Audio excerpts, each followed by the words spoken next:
We are here again, right live. I'm sorry we're running a few minutes behind with some technical duties, and we'll talk about that in a moment with Wi-Fi, but thankfully we got past all that. And of course, I want you all to do, when you're doing your calisthenics, share the show. Share the show. Share. Come on, share the show, because we are one of the best shows that harness everyone's history. Okay. And it's important that people know this show is going on. And this has become, I believe, it's become a benchmark for you to reference people's lives in the music industry. So as you notice, we're a little bit darker. We're going to nightclub level, bringing it down. I brought the lights down, keeping it some nights, well, I should say some days, I like to have it where I'm hanging out in a club. So, and there's a reason why I wanted to make it feel like a club, because this man is nightclubbing business in every sense of the word. Well, welcome to True House Stories. I'm Lenny Fontana, coming out of New York City, and we are now in our third year, strong, working towards our fourth, with some diabolical, great interviews, and people are discovering us left, right, and center each and every week, we are just beginning over and over. If you watch the show, you'll see each show is a behind the music of each person's life that we've had on and having on in future and in past tense. The beautiful thing about this program is we dig deep and we learn about the history of people, because a lot of times you will see people doing their job, performing, singing, dancing, DJing, producing, but you really don't know them until you hear their words and the struggles or the goals they've made. Nobody really truly understands what it takes to be that person unless you're in their shoes. And the wonderful thing about True House Stories is we've been able to bring that out each and every week.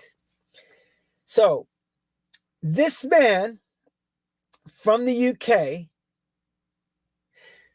transported himself to the Los Angeles area. Along the way, Grammy nominator, right there, Mark London Lewis, Grammy nominated, right? Done so much in the electronic music world.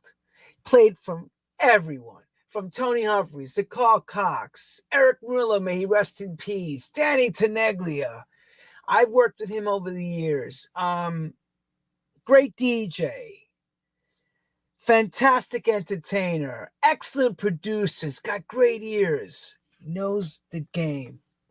And he's been doing it since 1988 and hasn't missed a beat. So for no longer ado, I'm not going to hold it back any longer. We're going to bring him right up to the stage, live from Vegas. Viva Las Vegas, Mr. Mark London Lewis. Hey! Greetings, everybody from Nevada. It seems that I can't get away from this place. Just last week, I was at Burning Man, and of course, made international news with the flood and the storm and people getting trapped there. Some people saw the Diplo and Chris Rock escaping on foot. I was there with Cole Cox and many others at the playground camp. And well, Black Rock, where they do Burning Man, is actually about 7 hours away from here. It's about that for a drive, and it's the third largest city in Nevada for 1 week with 80,000 people. But we are in the city of dreams in Las Vegas, and it's good to be here, Lenny. I've got what you've been looking for. Yes, and I'm so glad you've been able to. We've actually had you on an earlier date, but we changed it. Yeah. And I'm glad we did. Yeah, I'm glad we could make it happen. And greetings from the green room. And It's great to be here. Lots to talk about, the whole legacy of music. And But so hang on, you know, some people don't really know about that thing that happened at Burning Man. Give us the detailed eyewitness news report, because you were right there. Yeah, this is the rave reporter right here. I arrived on Wednesday morning. This is my 7th burn, and I remember going there in 2002. We were there. We were invited from San Francisco, Sid Gris from Opulent Temple, and we was actually there celebrating Paul Oakenfold's birthday party, and we were only there for 14 hours. And now, anyone that's been at Burning Man or even thinking about it, you think to yourself, how could I even be there for 14 hours? But anyway, we were on tour, we were there. And then many years later on, I was speaking to Carl, and I said, we should all go to Burning Man. He had an eccentric billionaire friend called Tandy, and Tandy said to Carl, he said, "You've played every party around the world, but you've never played a party until you've played Burning Man." And that was the catalyst for Cole saying, "Okay, let's do it." There was me, James, and Ian, his tour manager, and we rented an RV from Las Vegas, and we drove there. And once again, we was invited to work with Sid for Opulent Temple. Hold on a second. Breaking news. Yeah, I mean, anyway, so we were there. And Cole loved it so much that we went back for a second year, 2008. And many years later on, Cole's like, the one thing that a lot of people have to understand about Burning Man, nobody gets paid. No entertainer gets paid. What you bring in is what you bring out. And everybody makes this pilgrimage to this spiritual and artistic Mad Max landscape. And over the years, Cole built his own camp with the help of James and Russell and Charlie from Ultra came in later on, and they built this camp called Playground. David Corso, also from Heineken and Red Bull, and many others from San Francisco, like Michael Fibish and stuff, all got together and built this most amazing camp. And it morphed over many, many years, and the sound system is amazing, and throughout from Sunday to Sunday, they burn the man on Saturday, and then they do a temple burn on Sunday, and after the man burns, usually 9 o'clock, 10 o'clock, there's a great big party. Cole's party is very significant, probably like 5,000 people, and all the art cars come around it, and the most amazing sound system and fire and laser and stuff. But it is at the mercy of Mother Nature, because if a dust storm comes in, it could last an hour, could last 3 hours, and it hinders the actual fire and the celebration of the ritual of the man burning and temple burning.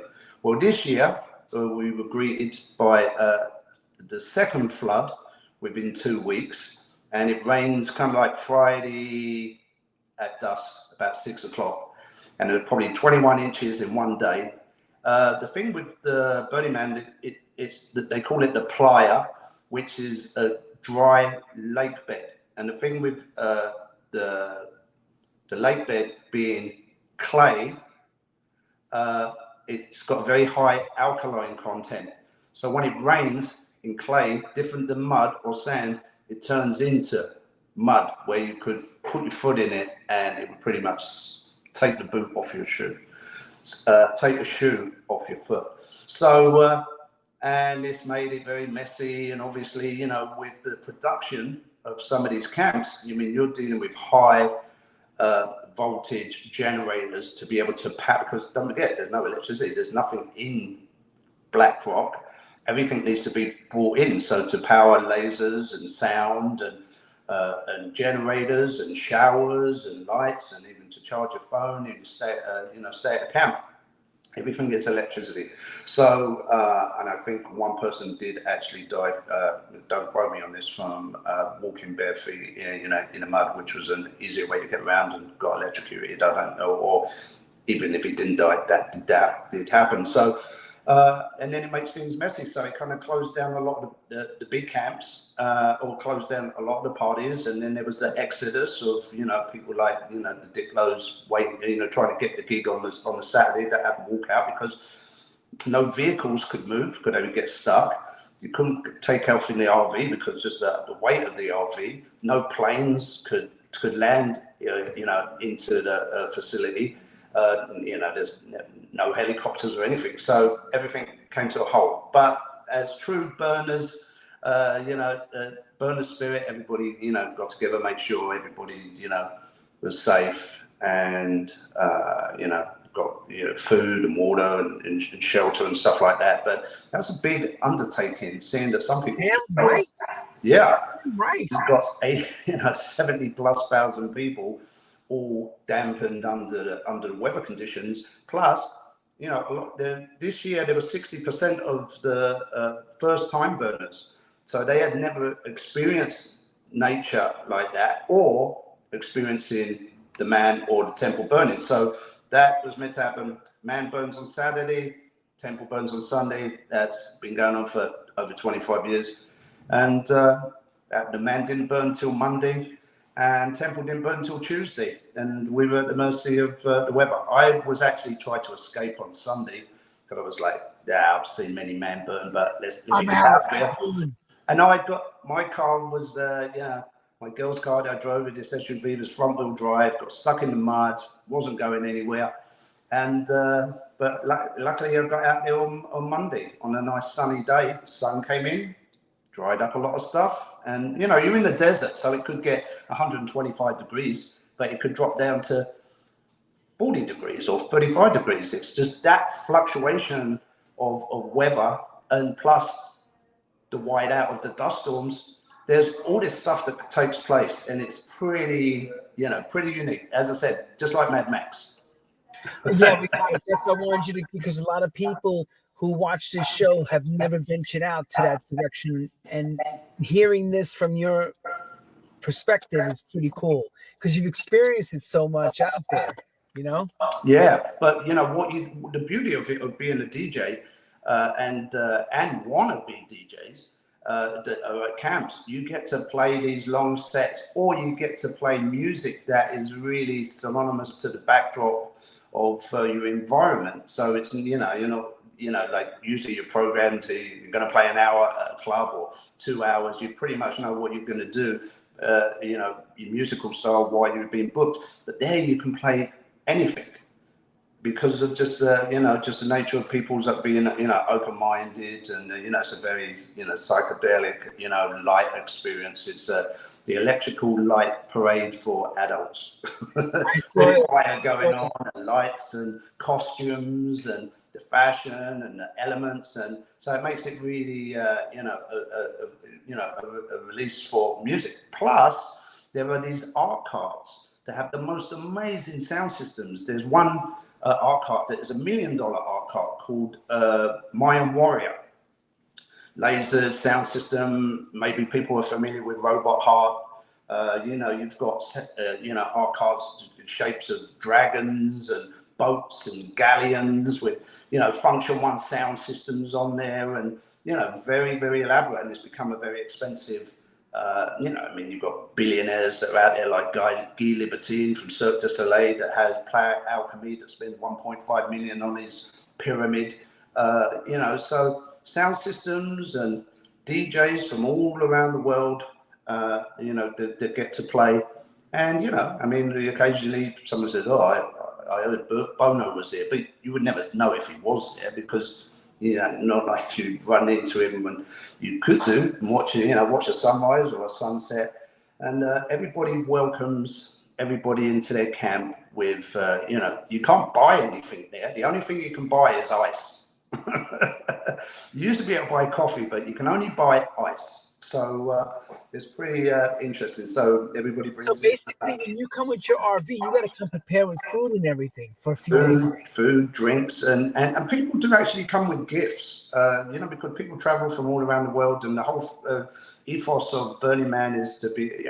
I mean, there's this notion, interesting notion. Everybody talks about this bartering system. You know, I'll give you a toilet roll for a back rub.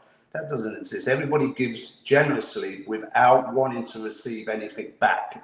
So people make jewelry and clothes specifically to meet other people and share in that experience of giving, which was Larry Harvey's legacy and ethos. That he grew up in an orphanage, which just when you think you've seen it all or heard it all about Burning Man, every year is another crescendo of a learning experience. And Larry that created Burning Man, who was the original founding forefather, passed away a couple of years ago. Somebody was telling me this year that Larry and his brother grew up in an orphanage, and they always cared about the other their other friends and other orphans, that they would give without wanting to receive, if it meant a meal and stuff like that. So that became the underlining love of Burning Man. Some people don't know this, and I didn't know that. So I just thought it was,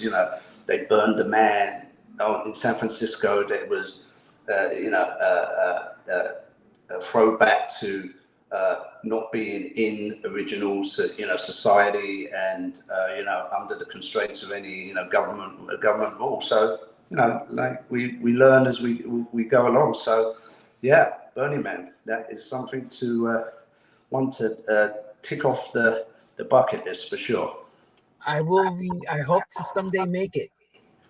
I've never been out there to see Burning Man, but I've heard some Yeah.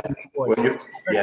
And your music, is probably Grace DJs that have played it on the playa, and we will work on that to make that happen for next year. Wonderful. Well, let's get right into you. Thank you for the eyewitness report. And now we need to hear about your life, of course. And everybody that's graced the show has same question asked, and I'll ask it the same to you, and then I'm gonna let you take over, because no one paints a picture better than you telling the story. How does music find young Mark Lewis before he became Mark London Lewis? Well, the first thing is definitely my dad, Stanley Lewis. My dad would play music, at the weekends, records, everything from jazz, from Jimmy Smith on Blue Note to Marvin Gaye or Freda Payne or Motown or Al Green. And there was always music in the household, especially at the weekend. My mum was very happy, when music was playing, and my dad would play this music. And we used to have this old gramophone record player that was part radio, part turntable. And on there, you used to stack the records up. You could there was a 78, this is how old it was. There was a 78 speed, 45 and 33. And you could stack up a bunch of 45s and it would play a bit like a jukebox, or you'd actually have to put the needle on the record. And so Dad would play music, God bless him. And, me and my sister would dance around to music to my sisters. And then one year, I remember being about 7 or 8, my sister had a birthday party. And I have this picture, I don't know where it is, I've been looking for it for the autobiography and stuff, or for the memoir. And I'd play this music. But growing up, we had a music show called Top of the Pops. And there was a lot of modern music that was taking place that, was into from, anything could be, from disco to, Bill Haley or Shawadi Wadi, or, it could have been, or to Queen. And, with some of my pocket money, I would go and buy select records that, that I was into, that I was listening to on the radio or being influenced on Top of the Pops.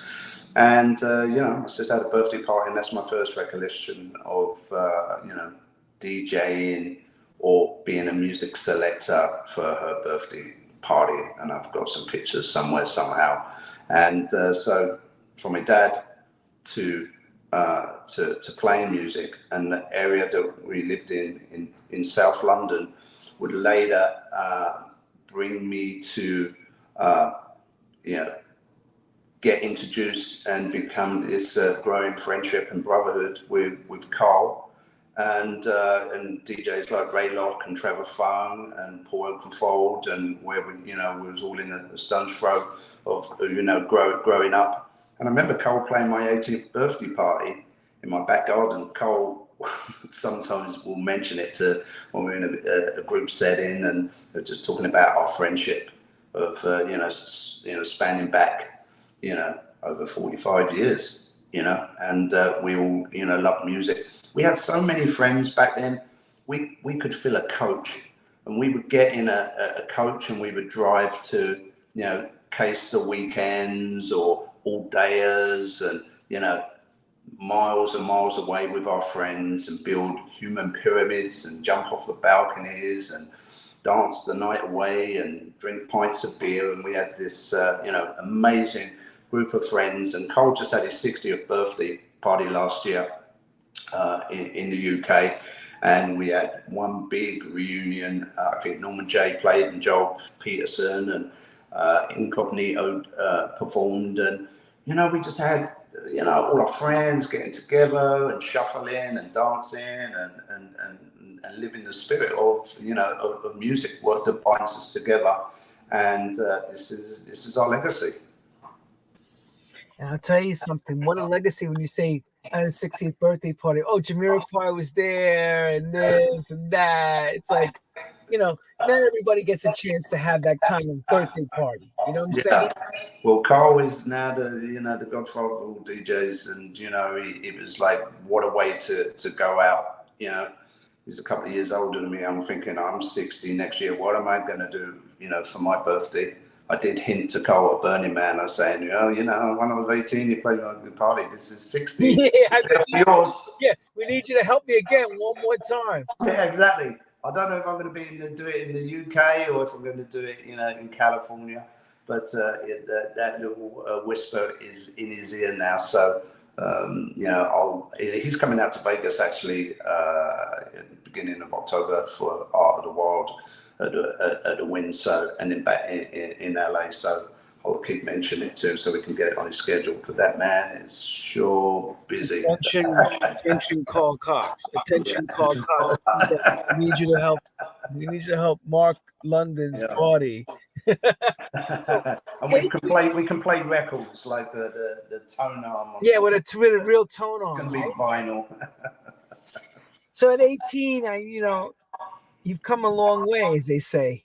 You know, there's a lot between 18 to now. Yes. And I understand what happened in the UK with funk and disco becoming electro and all that.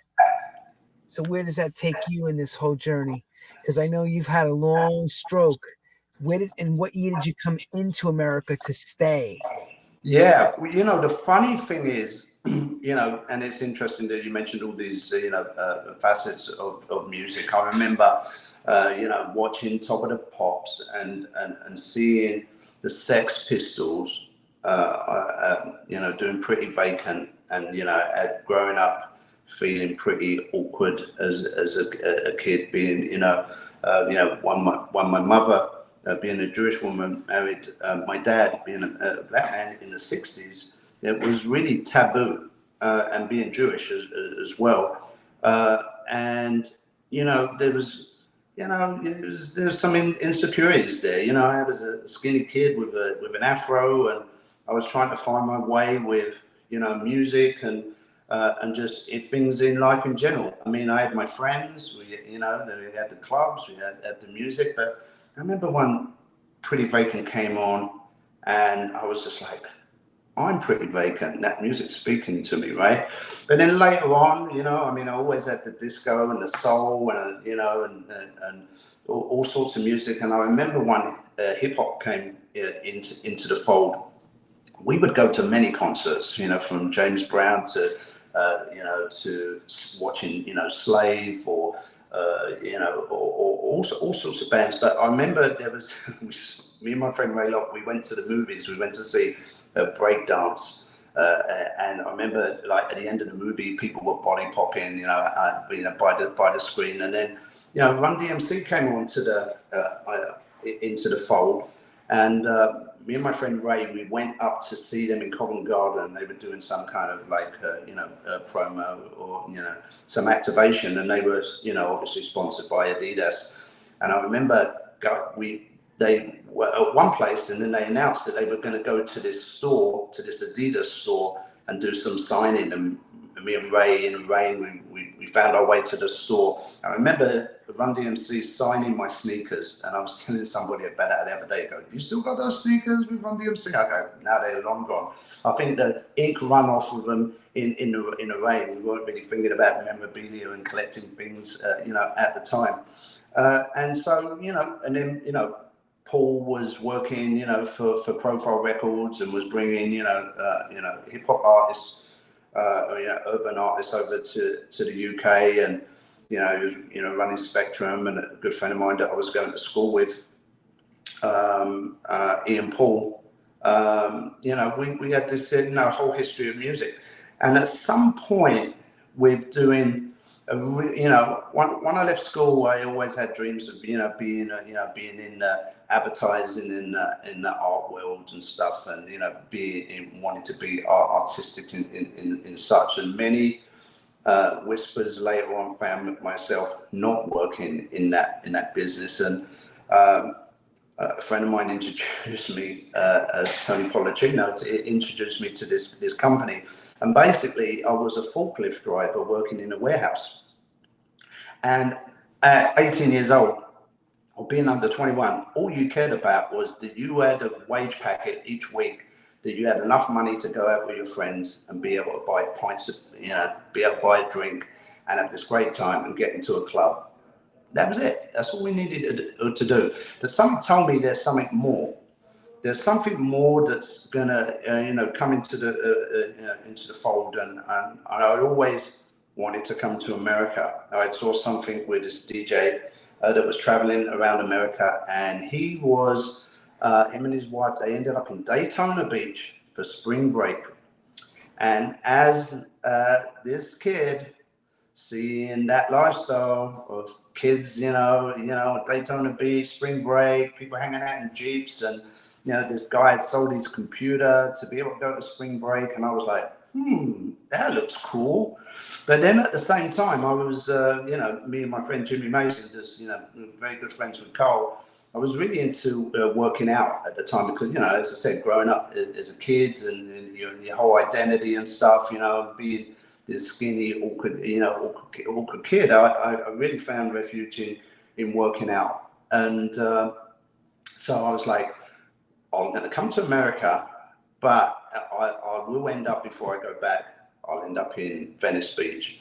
I'll end up in California, and wanting to work at a gym. Little did I know that I would end up living, in the US. I've lived in California now longer than I've lived in the UK.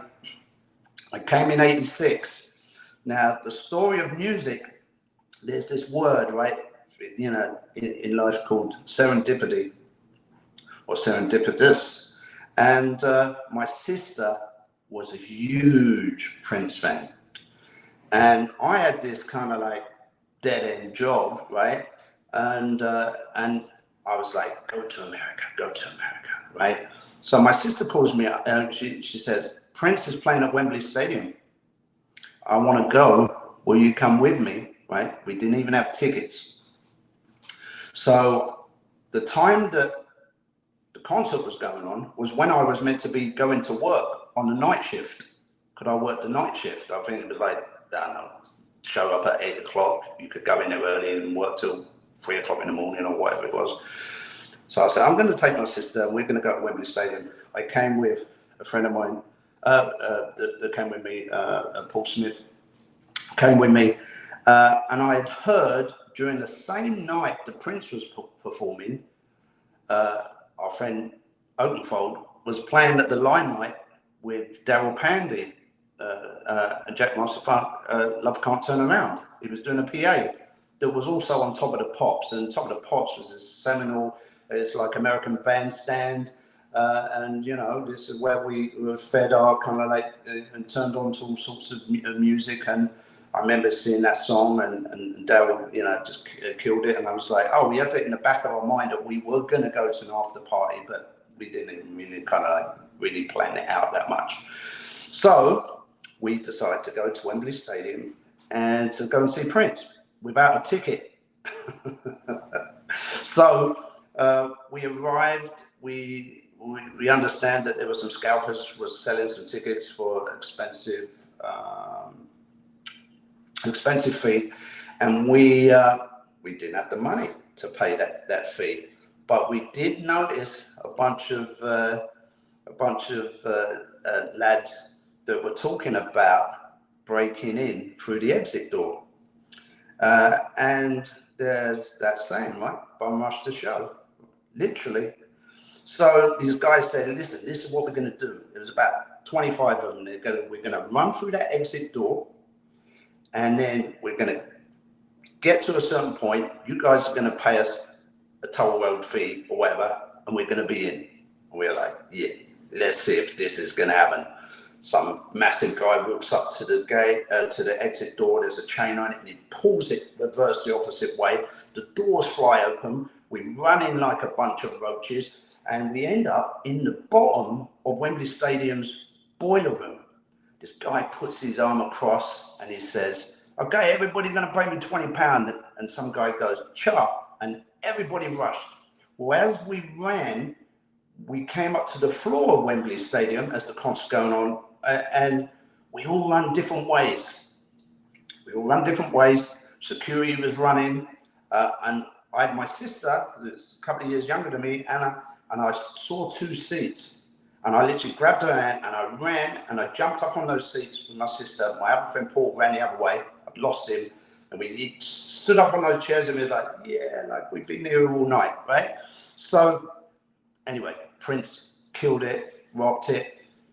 We go over to the Limelight, see Paul, great night. Dale Pandy kills it, see a bunch of our friends. I had to go into work the next day, right? Next night, all of a sudden, I get this call when I'm on the floor with a forklift driving, moving pallets around, and they call me into the office. Can Mr. Lewis come to the office? Go into the office. It's the shop steward that's part of the union, because it was a union job, and they all say, Mr. Lewis, we understand that you had somebody clock you off, and that's an offense, and you're fired. But because it's a union, if you want to keep your job, we will fight for you to stay here. And I was like, I'm not even 21 yet. This is a shit job. Why would I have to give a fuck, right? Well, am I allowed to say that on camera? Anyway, so... Too late. Security. Right? Yeah. So anyway, I get fired, and I come to this conclusion in life that there's somebody that's telling me that you're going to America one way or another, right? So I called my sister, and I had a distant cousin that lived in Memphis and California that I'd met. And they had come to the house and they had mentioned something about New York. I thought he lived in New York. So I told my sister, I said, I want to go to America. So she got me a one-way ticket to New York. And I arrived at LaGuardia Airport, and I got a bus into 42nd Street. I made this phone call to my cousin Steve. I said, Steve, I made it. I'm here. He goes, what the hell are you doing here? I don't even live in New York. I live in California. Why didn't you tell anybody you're coming? I was like, I don't know. He goes, hold on 1 second. He had to call his aunt that lived in Queens. He goes, you got to go downstairs and get in a cab and go to Queens, and my aunt will take care of you for a certain time, blah, blah, blah, blah, blah, blah. Where I'm going with all this is follow your dreams and follow your heart. But when I left New York on the Greyhound bus and I came to California, when I came to LA, Lots of things had happened along the way. You know, I had this pass where you could actually get off. It was like a 5-day, you know, travel green, you know, like where you can get off the coach and get back on it. Anyway, cut to the chase. I was working out in Golds. I decided, and the sun was shining. I was like, I think I found my home. You know, I really think I found it. But in order to stay, you're going to need to work. You're going to need to get a job. And somewhere, somehow, prayers were answered. I always, you know, would say this prayer, keep me safe and point me in the right direction. Did not know later on that I would be tested many years later on. Anyway, I get a job as a waiter. Worked at this place called the Baja Cantina in Marina del Rey. There was another DJ there called Moonpup. Moonpup, if you're watching, love you, brother. And we were talking one afternoon on a quiet day. He was a mobile DJ. And I said, I've got these friends that DJs in London. You know, there's Cole Parks and Oakenfold and Ray Love and Trevor Funk. And, you know, I go out and I dance and kind of know what's on the dance floor. And he said, well, I have a mobile DJ set up, and I'm a mobile DJ, and things are slow, and I'm waiting tables, and I play for the other restaurant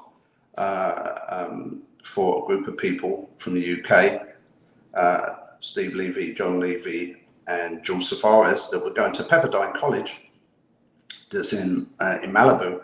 And he says, sometimes they ask me to come and play and DJ. And I was like, what is this? What is this, right?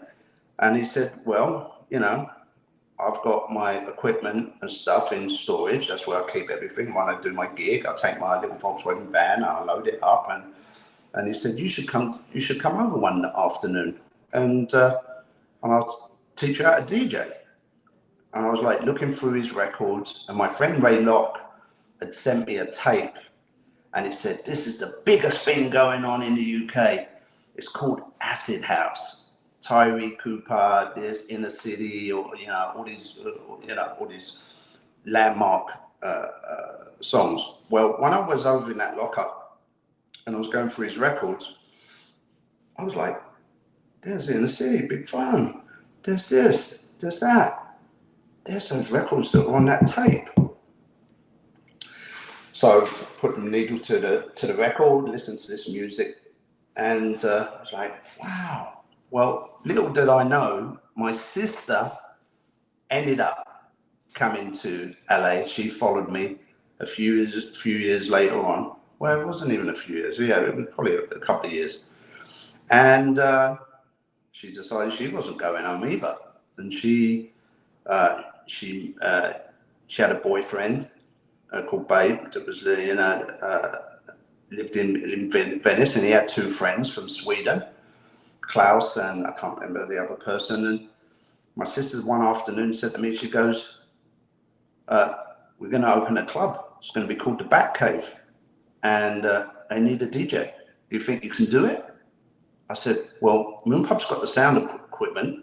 He's got the records. He's teaching me how to kind of like put the music together, which was blending. I wasn't really beat mixing, because I hadn't got to that phase yet. And we did this little club called the Bat Cave on Glencoe in Marina del Rey. This is where I'm going with this.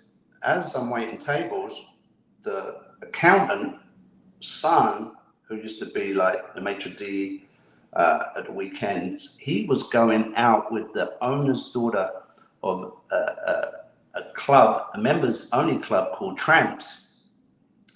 And so happens that the owner was selling it, and he was selling it to this Italian firm in the film business, and they were going to take it over. And it so happens that they were looking for some DJs for their 5 nights that they were open for their private members club. Well, we took that, we got that job, me and Moonpup. I had 3 nights, he had 3 nights, and became a resident. I was a resident DJ at Bat Cave, and now I'm at Tramps. This is where life gets really interesting. So it was a private members club, they have the restaurant. And of course, as we get into the interesting moment, I think we lost his phone. Oh my God.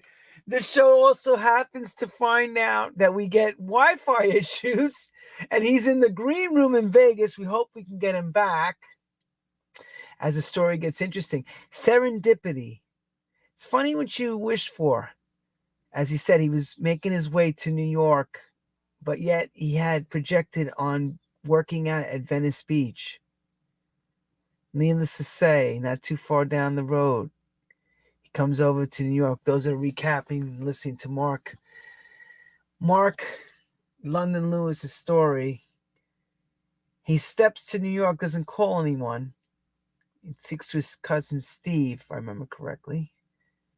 And then his cousin says, I'm not living in New York. I live in California. And you got to get a Greyhound bus.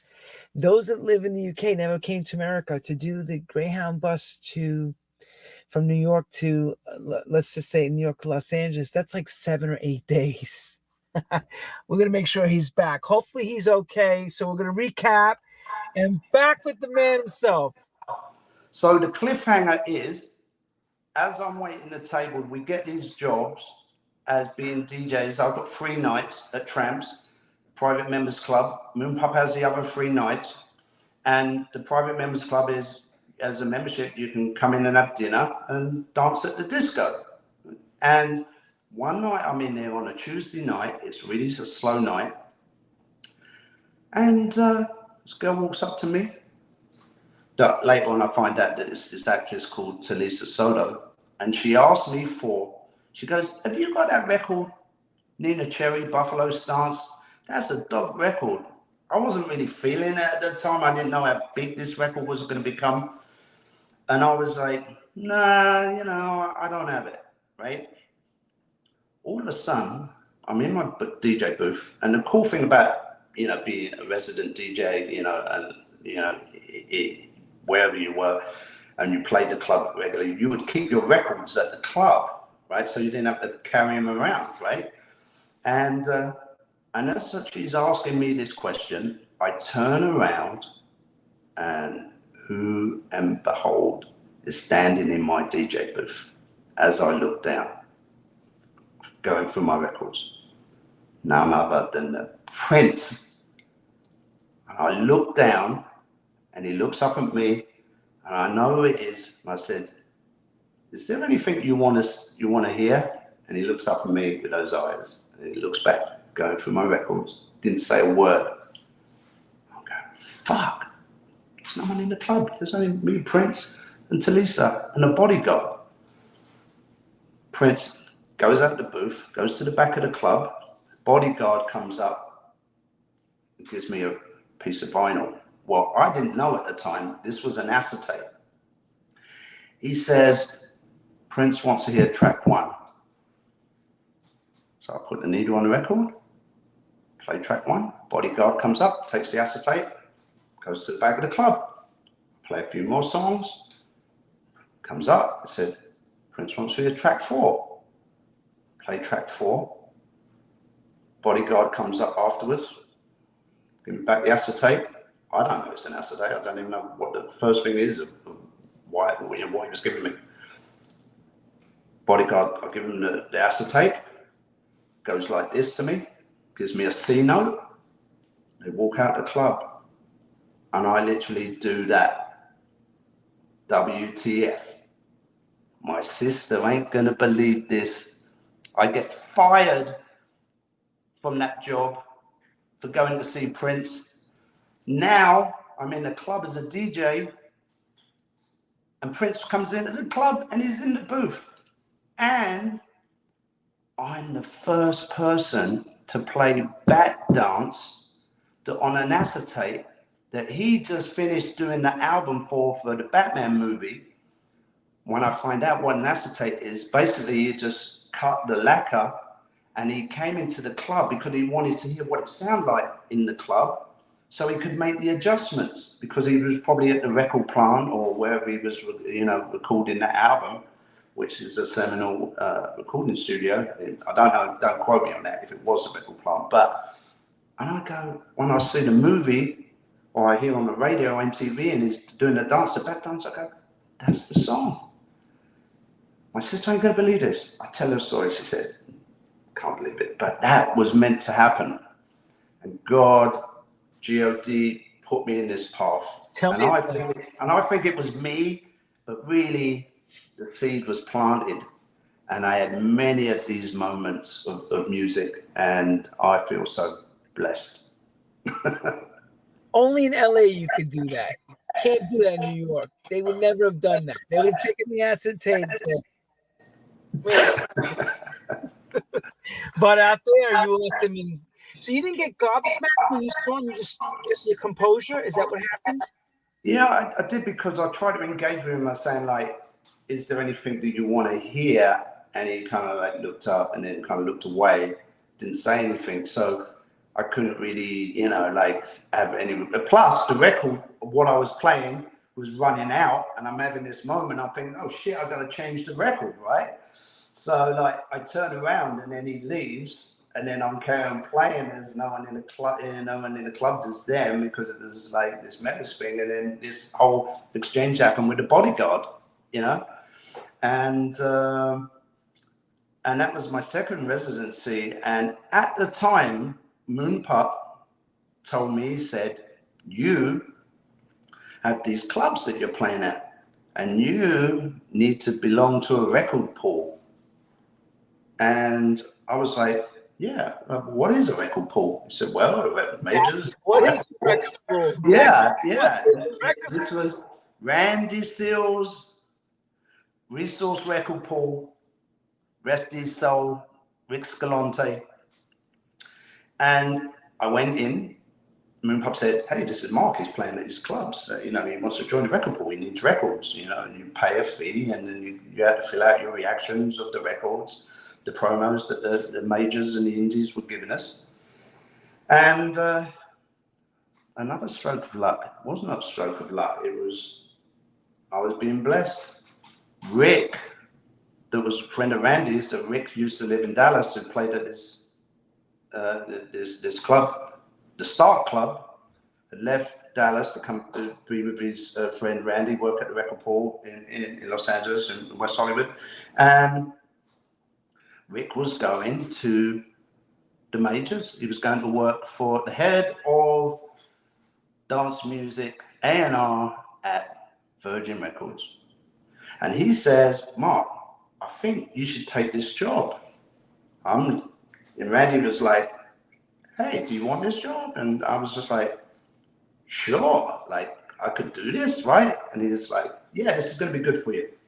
Well, later on, because of Rick going to be head of A&R of a Virgin, and he was still living in Los Angeles, we became good friends. You know, Virgin had went on to, you know, Soul to Soul and Frankie Knuckles and so many other, you know, amazing landmark music legends.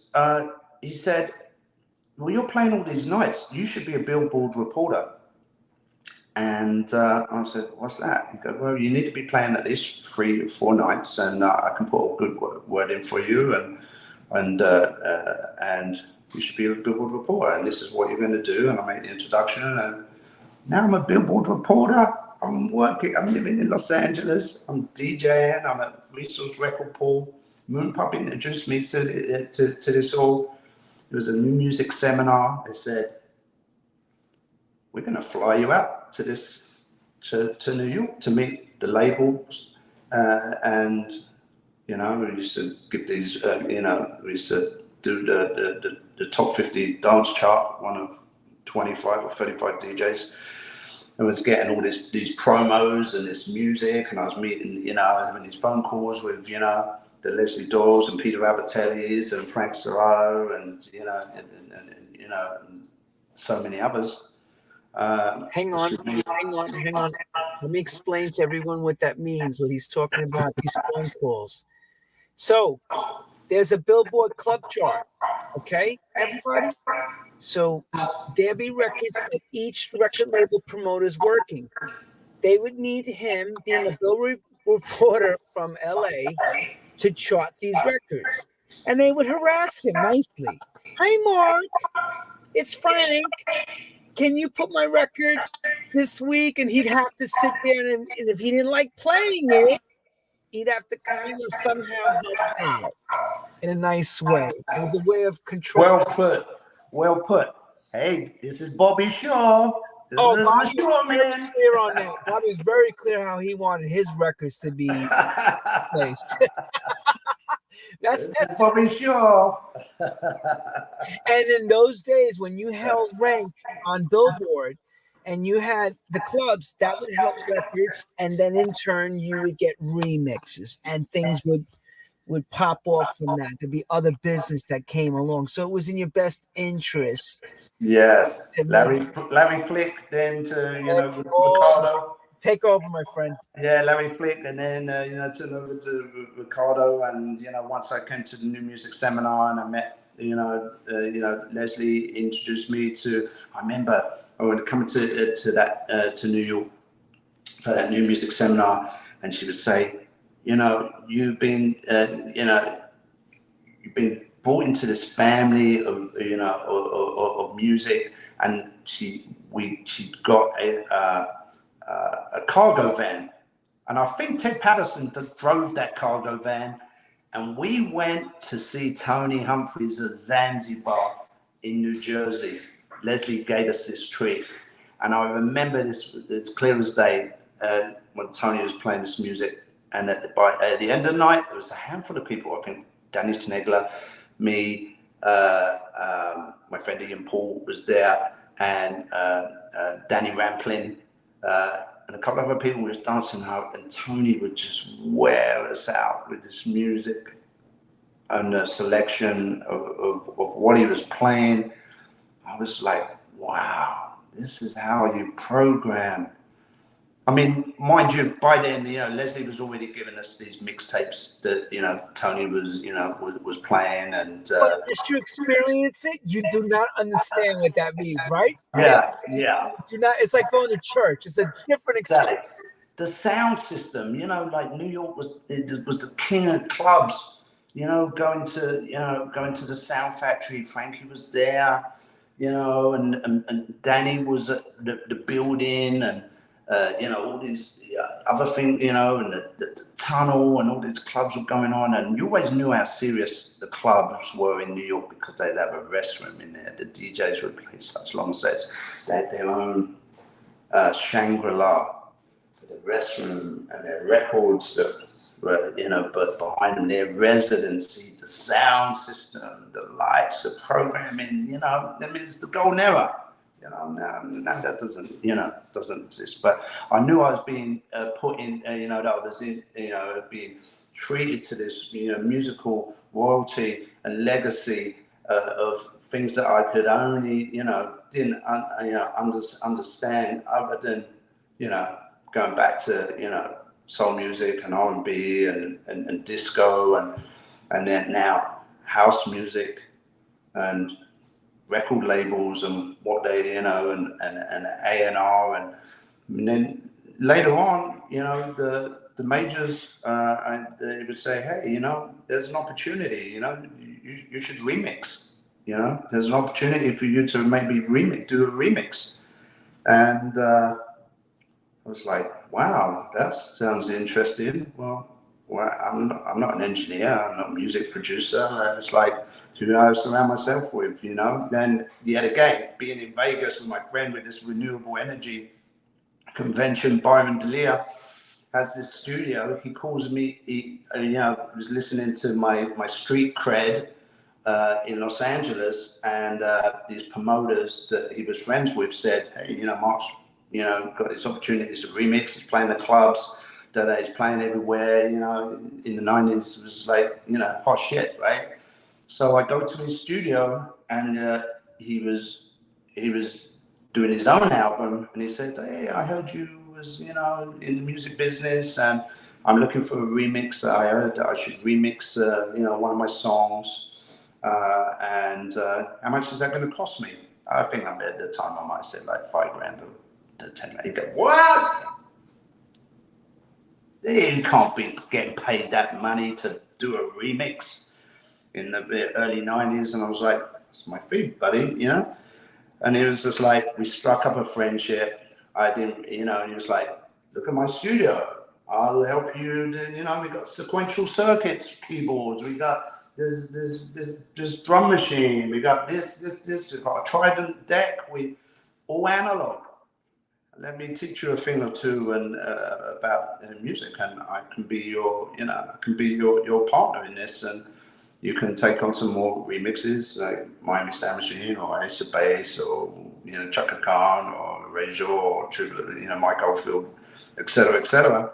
And this is how I cut my teeth. This is how, you know, I got into the game and had those relationships with the majors and being a Billboard reporter and playing the club scene and the whole rave museum, a legacy of dance music was being gifted to me. Totally. You know, it's funny. It's like they say stepping into knee-high doo-doo. You went in full up to your neck. Dropped in the deep end. Totally. But you're also in LA, and LA has that movie star La La Land quality to it, you know, where things do move fast. And as you become a name player in the game and you're sought after, people love success, and success breeds more success. You know what I'm saying? And of course, you are a very good DJ. There's no doubt. You know, even though if you blagged your way through it at first, you created the, like everyone does, you created the experience of coming to hear Mark. You know, and people open those doors. And the 90s come through and you're doing these remixes, and we noticed you did take on the harder sound, the more stronger progressive house sound, where some of the soulful stuff you may have started with kind of went behind you. But I do remember that you were playing a bit tougher as the night went on. What was the change for you? Because you were very vocal, and I do remember hearing you, and then it just kind of changed. Yeah, I kind of like would. I use this word very lightly. It's called a dichotomy, and you know, as much as the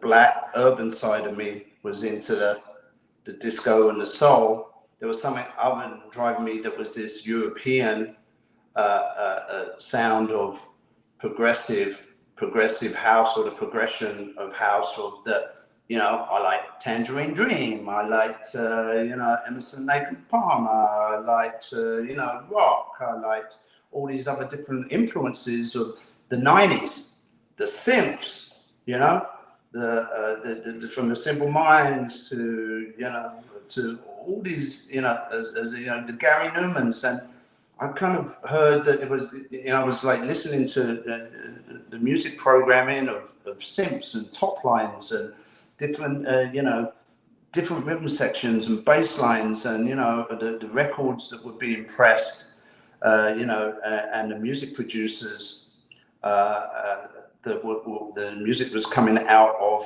Europe. I was being turned on, and I was like, if I am programming, I remember, you know, the residency at Truth at Park Plaza, and everyone's playing, you know, techno, you know, stuff on Music Man, and, you know, Joey Beltran, Energy Flash, and I was understanding that I could program. Plus, I was being a Billboard reporter and being at Record Report, I was getting all these promos, right? So I remember, like, everything was being played, and Seal it just came out with Crazy. And I remember, I'm going to change the mood in the club right now. You can, just coming off after another DJ's like banging it out, and I put on Crazy. There's a down tempo track by Seal, and everybody was like, "Wow," you know. So yeah, my music tastes were all over the place, and, you know, and sometimes you know, I was like chasing different sounds, but and I was having a lot of fun doing it, and just understanding that I was just learning how to, you know, program mix and blend and EQ, and so there was definitely a tougher side. But I think at the time, lots of DJs were playing music that was a lot faster. Now I'm trying to play stuff at 116, 118, 122, where we was playing before. You're playing in big spaces, making music move. The music was a lot more, progressive in the true sense of the words, and it was like, 130, 132, 135, 140, whatever it was, and that's kind of what was driving me, and allowed me to later on go to play certain clubs, around the globe, that I made many mixed compilations that were a lot more progressive than when I look back. See my point? I was saying we go right back to. Oh my God. When you think about it, right? When you really sit and think, you go, what I started with and what I went through the most of your career with is a bit of a harder sound, which is fine. I saw Carl Cox change. I mean, he went to full techno. I mean, he's a soul boy, went full techno. So, of course, it goes with the times. Before I ask you this other question, I want to ask you, to the 90s into the 2000s, what's the highlight for you? Your best moment, your highlight. What was the best moment for you in this music thing that you would say? I think the highlight was just understanding that I could eventually, I knew that there was this transition when I was playing, that I could leave waiting tables, and that I could do this professionally, or I could do this full time, and that I was going to become this DJ. I mean, I would never say that word back then, but so I think the highlight was really the transition of being able to live the dream and stay living in California, in LA, and having growing friendships and relationships and industries. And I don't think I could say, it's the millennium in playing in Malaysia, 1999, playing for 100,000 people. But I always think now over 30 years of playing, I wish I had a time machine that I could go back to all those clubs and all those places I played, and now be able to mix and program and do what I can do now back then. Because sometimes I do maybe clear the dance floor, or maybe it was always the peaks and the highs of DJing. The set. Can't tell a great football player on Monday what he didn't do on Saturday night when he didn't score. You can't go back. You got to do the best you can. Of course, I wish I had a time machine for the golden era. But with all with AI, we might be able to do that. It'd be like this, hot wire, remote control sequence. Lenny, you are, this show is amazing that you get to, get this out of, I want to get something else out of you. Yeah, but you know what really sucks is that I plugged in my power pack into my phone. It's coming up low battery. Wouldn't it be having an interview? What are you looking for? I'm looking for a cable to go into my phone, to my battery, to my. We're gonna lose you. I don't want to keep touching the screen to see how much the percentage. Holy crap! Oh my God, it's crazy. I need to ask this question. Part 2. No. We need to ask the question. I've been waiting to ask this question. Yeah. How did you find God? Oh my. Come on, baby. Yeah. Because I asked Morales before I go any further. Hang on, before I go any further, I had to ask Morales the same question. What happened to him in Japan? I'm going to ask you the same question. How did you find God? Because this is where you really found him. Yeah. Well, many years later on in life, being this skinny black kid with insecurities, and later on in life, ego and addiction took me down this path where I wasn't loving myself. I wasn't caring about other people. I was just, I was just not being a good person, and maybe that reflected on my music, and what I was chasing wasn't really what I was being gifted, and I didn't have the gratitude, and I didn't really honor and cherish what had been given to me.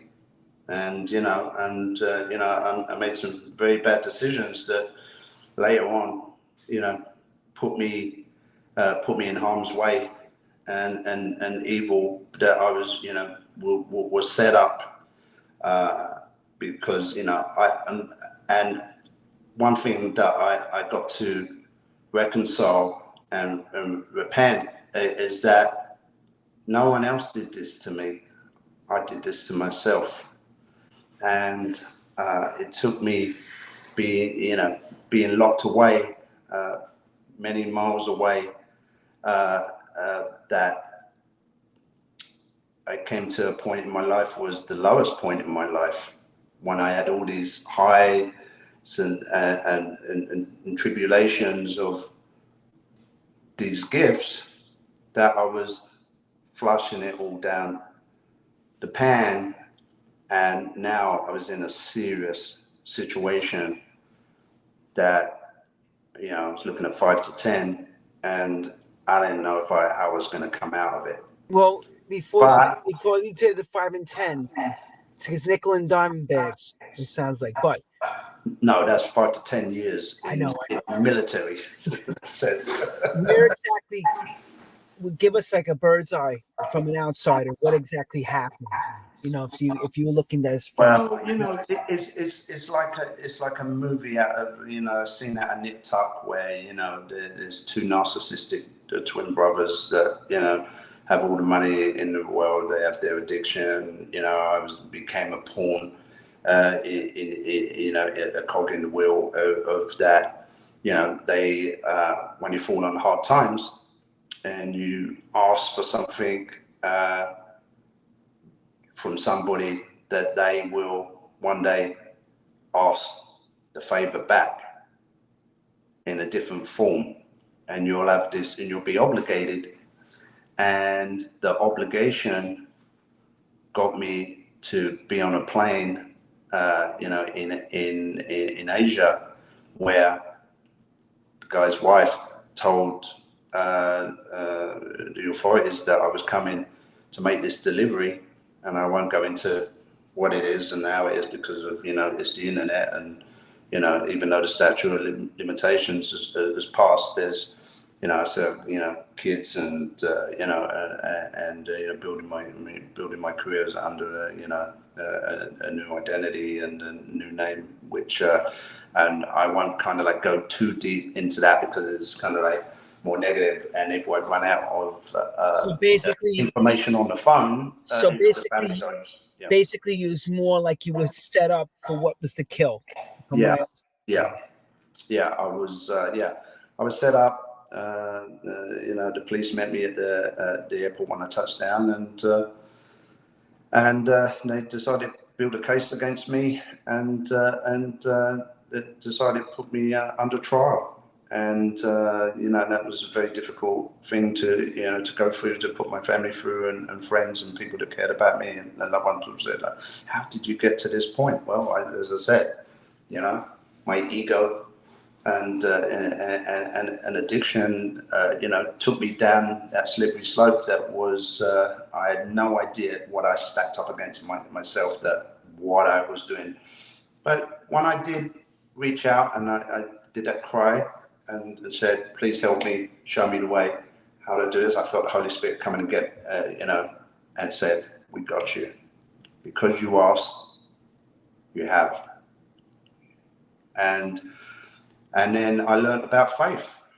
And every day I got stronger, and the good book and GOD, things would come through and speak to me, I remember the first verse, and I remember, 7 is a very powerful number because a friend of mine told me that, and I remember the first verse, Matthew chapter 7, verse 7, ask, seek, knock, ask and you will receive it, knock, the door will be open for you, seek and you will find it, ask, seek, knock. And I remember going further, I just memorized a verse, and it became a mantra, and I wanted to know more and learn more, and and it was keeping me strong while I was so vulnerable.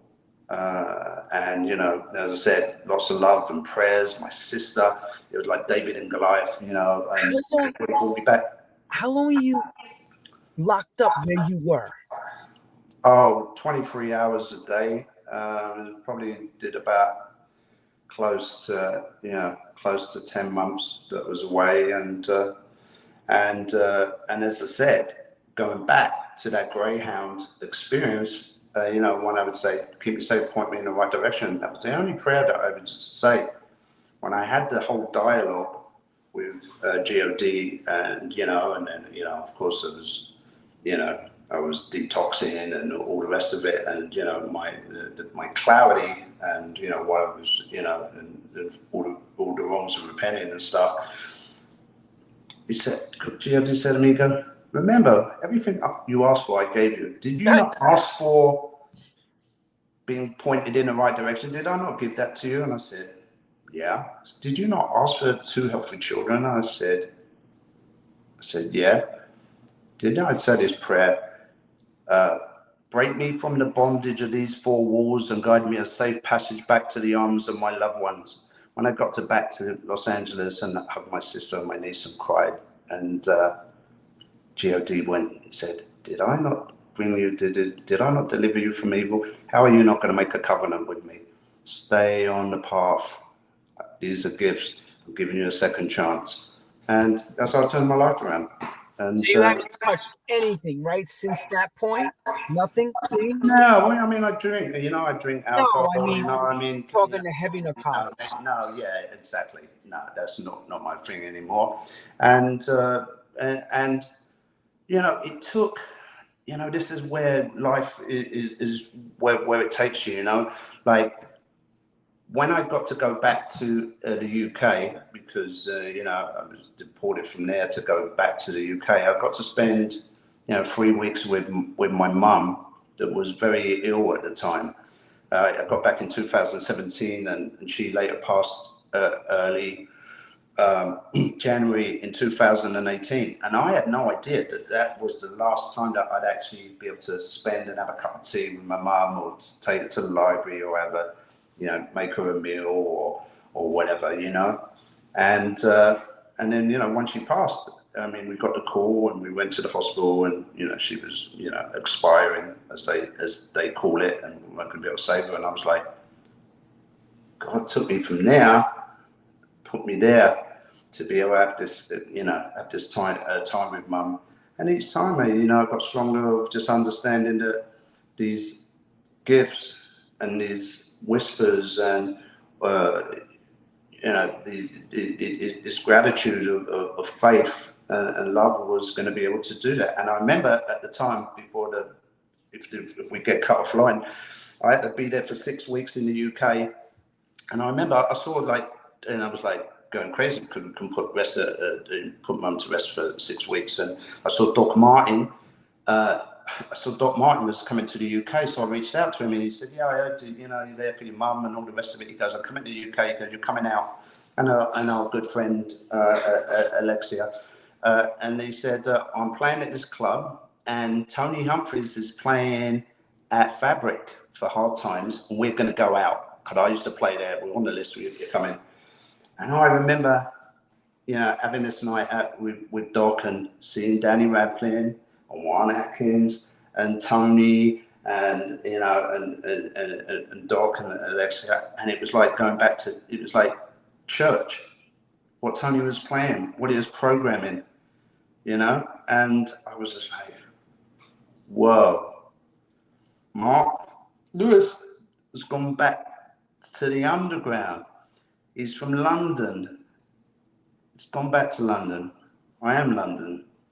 Mark London. Same initial.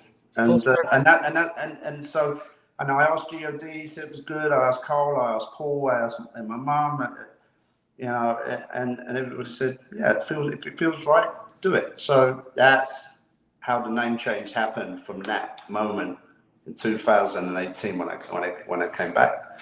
And I was like, you know, this is who I am. Sometimes when I speak to people, I don't even say Mark, just say London, you know.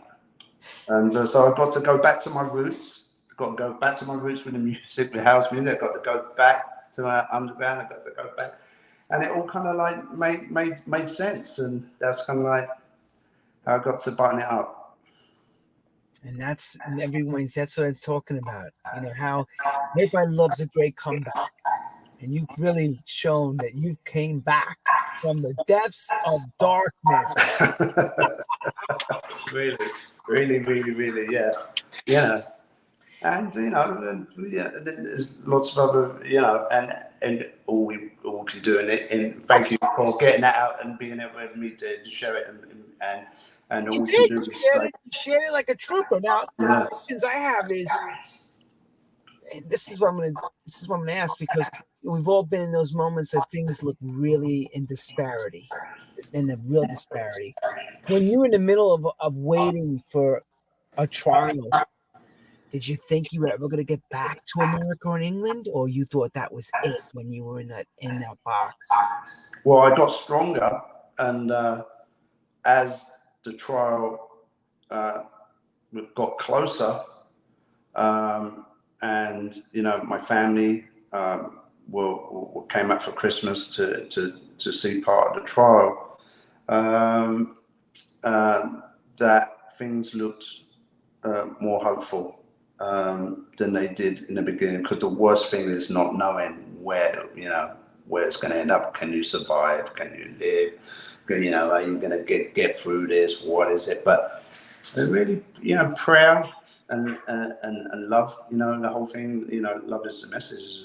Is a real dialogue for me. Let me be really clear. People brought me. People helped bring me back. Yo, you're a lucky son of a bitch. Oh yeah. I'm going to put a prayer like this, like across to you, because not many get to tell that story on the other side. 100%. I felt like, you know, what we was up against with their three lawyers was like David and Goliath. And you know, because I got so strong into my faith and everything else, and I remember going to a industry event, and people looked at me like Jesus had rose from the dead, or like it was like, how are you here? You lucky son of a gun. We thought you could have died there, you know. When I heard, because you always hear the worst of these stories, you never hear the good. This is one of those where it's actually a positive ending, thank God. But wow, I'm still blown away hearing. Yeah. So you know, the main thing for me was that as my faith got stronger, and when I got back, I realized I was like, I still have this relationship, this communication. It wasn't like prayer, like you know, our Father. It was like, what do you want me to do out of it? And one morning, you know, it became so strong. Gio just said, I allow you to open your eyes in the morning. Go and speak my truth and my word, and love is the message, and be the love. Turn it up to 11 and embrace and talk about it, and have the clarity to have conviction with your covenant. And people go, well, you got a good point. Wow, you know, like, you know, it might be different for me or what you're going through, but for, you know, you have some recourse. How do you know it works? How do you know it? And I say, it's the truth. It says it right there. You have not because you ask not, right? And then there can be many quotes from scripture, and I do the work. I still do the work. I have my Bible app. I listen to, you know, I listen to my pastor and a sermon, and you know, when I need to tap in, I listen, and it keeps me on the path, you know. And that's important because you had strong faith, and thou shalt ask, thou shalt receive, but you got to put the work in. Yeah, That's for sure. yeah. So, are you, your mom being Jewish, were you raised Jewish or were you raised? Well, no, because my dad, that was never, put upon me. And I remember telling my mum, and I would send her these sermons. She goes, you're Jewish, right? You're trying to convert me to be Christian, and I'm Jewish. You know what I mean? And so we would just laugh, But she was just so happy that we, got to, have some, Okay. quality time. So what's the humbling experience? Because I see such a heartfelt person, not a cocky ass English boy who's got a tan from LA no more. I hear a very softer, older, more well-rounded person. Where are we at in our lives now after this? I'm so I go to sleep at night and I'm blessed. I feel good. I'm at peace.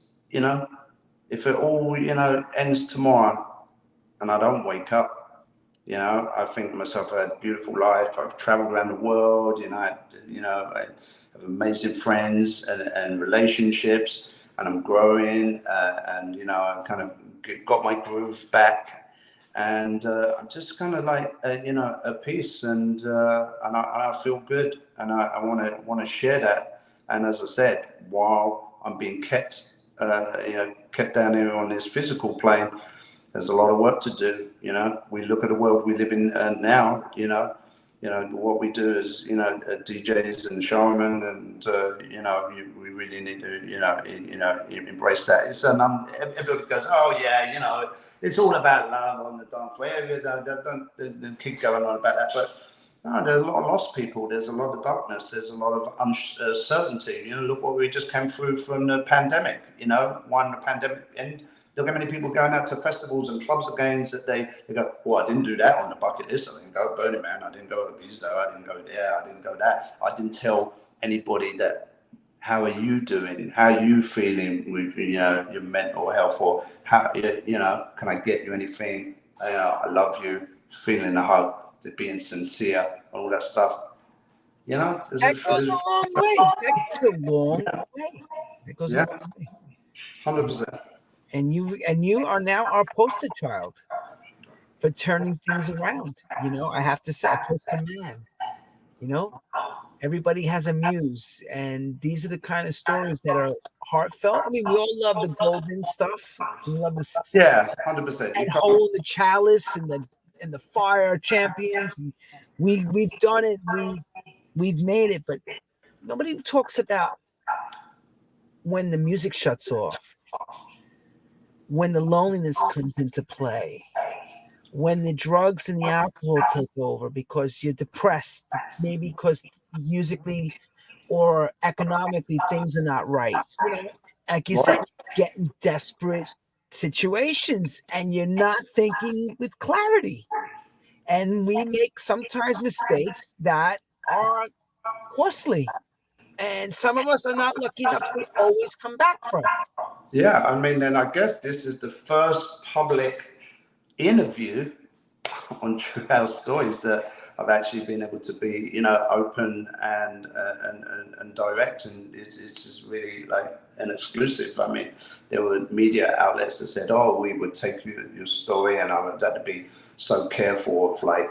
Now it's been, over 5 years statute of limitations and stuff like that. But I don't take anything for granted, and I had to more humble and just treading really lightly, and can't be too cocky or arrogant, because that ego, when you hear it rise, you go like, that's not me speaking, that's not who I am, that's what got you into trouble before. Or you're out with the lads and you go, that's wrong, maybe that's a wrong point of view, or like just being brave and strong enough and saying, that ain't so, you know what I mean? And Well, this is a show where I do the listening and let you do the talking and guide you, because we don't want to put words in your mouth. We want to hear it from you, and no one can paint this better than you. Right. And you said something, I'm glad you said it. Your ego took over, then you let the ego play a bigger part to control you than you controlling you. In other words, you just let the ego. 100%. That really, I didn't know it at the time. It took God to go, time out. Who do you think you are? I didn't even know they didn't have the death penalty. You know, I mean, I remember going to a festival. I didn't even know the guy. He was there with his 2 daughters. He was crying. You know, we were so worried about you. We prayed for you, you know. And I was just like, I said, being humble, I was like, I'm so sorry that I put you through that and all this. And I didn't even really know the person. I was just like, you know, this the prayers and angels, and there was a lot of light. There was a lot of, you know, my sister and everybody fought for me to bring me back. How was I gonna mess this up again, or not, you know, care about, you know, what I put through, and that's what keeps me on the path. You know, even if things did get desperate again, or money ain't gonna happen, because I know, you know, there'll always be a way, and you know, faith guides me. So yeah, but we're learning from you. Blessed. We're learning from you that telepathically you have the phone direct to the God. You just ask, and he brings it right to you. Maybe not the way you would like it, but you do get it. Yeah, Which says a lot. I do. I'm just so, you know, so thankful and so blessed every day. So I don't know where we go from here, but I think it's all leads to another story, part 2. We have you going to the 60th plus, so we'll catch up with you soon again. But this was so heartfelt. I want to leave it right here. Yeah, and I want to leave it. But love and radiance right now. Yeah. One last thing I want to ask, and then you could say au revoir, salute, ciao, and goodbye to everybody. Would you do it over again? The whole thing? Stroke for stroke? The whole world coming to America? Would you do it all over again? Yeah, 100%. I mean, I, as I said, I've lived in longer than I've lived in the UK now, and being able to get to do some music and whatever the new horizons are, and you know, my life companion and my spiritual partner, Heather, you know, I say, listen, we're working on these deals and all this stuff's going to happen. And if you write me out a check with all those 7 digits and I never have to touch and I never play music again, she goes, you're such a fucking liar. You never want to stop playing. You always... You just have the money and then you create clubs and DJs and, you know, your legacy of your academy and everything else. So, yeah, I mean, would I go and live in a different state, or would I think about a different country, or would I think about... Because when all that stuff was happening, I didn't even understand that. I didn't think there were challenges. I was like, well, you go get a job. I wait tables. I was humble. And I was like, hey, there's music. There's this, and that. You know, could I do it again? Yeah, you know, and I do think about what's next, or, you know, where the next destination is, and as I said, we have these stories, and, you know, now I'm kind of more into, you know, doing some, you know, docuseries and, you know, storylines and legacies and metaverses and rave cult, you know, museum and stuff like that. So there's a lot of great projects that keep coming, and one thing I do know is that I'm still being given the gifts. I'm still being the vessel. I'm hearing the whispers because I'm open. And so, like, when it comes, I receive and I say thank you, and, you know, and people understand that conviction. They know, they feel that energy, you know. And I remember when I was like trying to be, you know, marketing director for this new media company, and then had all this money attached to it, and GOD goes, are you crazy? I'm not going to give you this. You might not even deliver. You'll be on a plane fucking party and you might probably be dead 6 feet under somewhere, you know what I mean? No. And so that's now, when I listen to it, like, now I'm feeling ready. What would you do with it if you had it, you know? Got to get back. Now you want. What's your legacy? Now you got to work for it now. You got to work hard to get there. Now we got now we got millions of DJs and the music business isn't the same, and there's AI and streaming, and you know, it's like, but you know, the truth is on the dance floor. Love is the message, you know. When there's music and you're having that experience, it can't be taken away, and nothing can be taken away. Show everybody why. That's why we do it. Just so there you go. Look at him in his best. Look, everybody. You know what I'm saying? You do it for the Grammys. You do it for the Gold. Well, and he used to carry his records from city to city, titty to titty. Look at him. Yeah. Well, now I've got some memorabilia, and now I've got some memoirs, and now we're going after the real rewards, which is, you know, just look at him. Staying true. Okay, a great friendship with Cole. Yeah, totally. You know, friendship.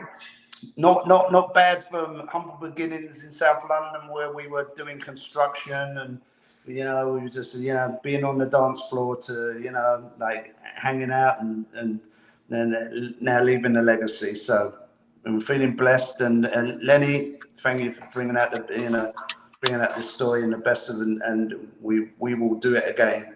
And what more can I say? Nothing. We can't think the best. We can only wish you the best. You know, we're in our prayers to do not fall off that wagon. Stay on that wagon, baby. Come on now. I will, for sure.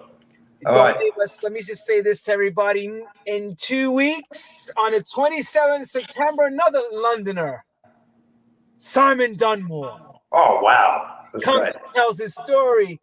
Now I'm retired from Defected Records, but the man behind all those massive hits, Glitterbox and all. September 27th. Tune in. You're going to come in here, Mr. Dunmore. And as for me, I'm Lenny Fontana, coming out of New York City from True Stories. We want to thank Mark London Lewis for a fabulous, fabulous story. And we can't thank you and wish you all the best. Thank you for being a great curator and narrator and creating this show. And there's lots of stuff that is learned from, you know, like tuning in. I am a fan. I've listened to many, you know. We've learned a lot about you. Yeah. We learned a lot about myself today. we actually had a session of penance and purgatory all wrapped up in one right here. It's great. Yeah. Amazing. Yeah. Well, we're staying in contact for when you're coming out in October. Yeah, we'll be cool. We'll make some reunion happen. Thank you, Shari, for you know, keeping. And that, everyone, is the reason why we say it came back. Oh, we lost you. We came back. I was gonna say good night to everyone in the UK that follows. Stay on Mark. Send him your love. Send him your best. Tell him do not mess up. Keep doing what you do. And again, Mr. Lewis. Ta-ta for now. See you all next week. Cheers, everyone.